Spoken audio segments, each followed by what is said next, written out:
পান সেই রকম একটি ব্যবস্থা আমরা বিএনপির পক্ষ থেকে আমরা গ্রহণ করব। আজকে আমাদের মাঝে উপস্থিত আছেন উপজেলা বিএনপির সভাপতি জনাব অ্যাডভোকেট আব্দুর রউফ, সাধারণ সম্পাদক জনাব খন্দকার সালাউদ্দিন আরিফ, আমাদের জেলা বিএনপির সভাপতি সাবেক জনাব আব্দুল কাদের, সহসভাপতি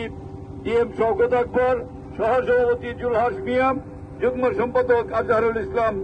আজহার, আমাদের সাংগঠনিক সম্পাদক আলম মৃধা, প্রচার সম্পাদক তাহেরুল হক খোকন, আমাদের মাঝে উপস্থিত আছেন ফতেপুর ইউনিয়ন বিএনপির সভাপতি শহীদুর রহমান মৃধা পাশান, সাধারণ সম্পাদক জুয়েল খান